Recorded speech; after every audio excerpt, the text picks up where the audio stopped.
I started drinking and doing drugs in the early 80s when I went to college.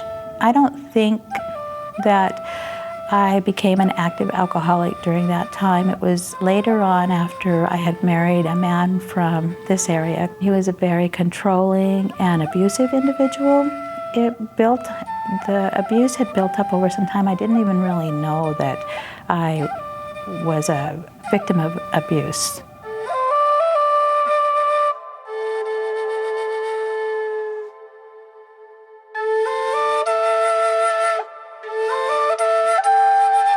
I remember my mom being gone a lot, and when she was home, she was in her room. And so eating, feeding ourselves was completely up to my brothers and myself. We didn't have clothes.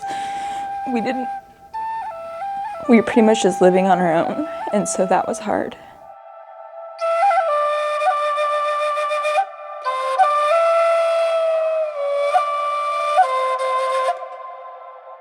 We had 5 acres of property, and we would just try and go play, basically, to forget that, that was how we were living inside of the house.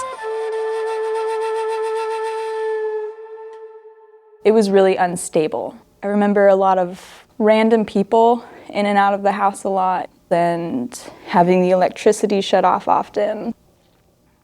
It grew into this situation where we were constantly looking for comfort and stability through neighbors, babysitters, teachers, anybody outside of the family, just because our family was so crazy.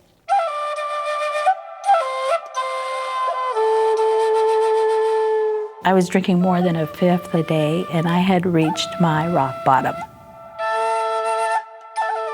And it escalated to being incarcerated and being homeless and not having custody of my kids anymore and not having a driver's license or a job.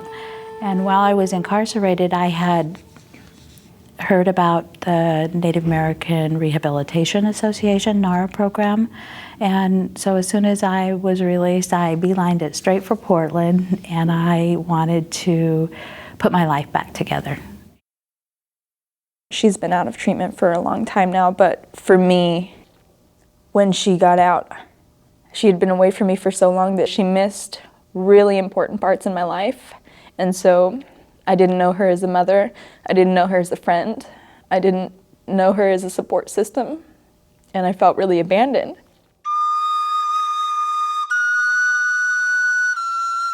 My daughter, who was 15 at the time, made several attempts on her life. It was actually a cry for out from her. She wanted her mom. Make me tear up.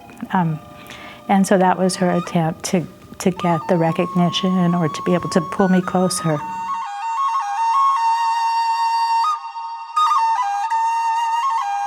And then I wouldn't talk to her for months at a time. I pretty much just worked against her because I figured if I got close to her that she would just be gone again. And so it was important to me to not let her in at first.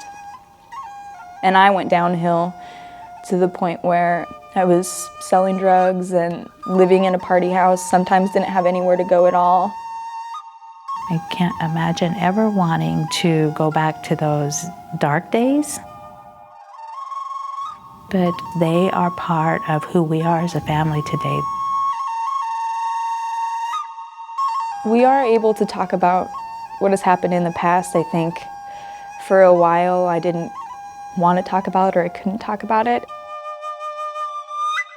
But it's gotten a lot easier now. And when we talk about it, we're able to laugh about certain situations that were just so crazy, and I can't believe they happened, and just talk about them and laugh it off. And so it's worked, and she has apologized. So that was important to me. Mm-hmm.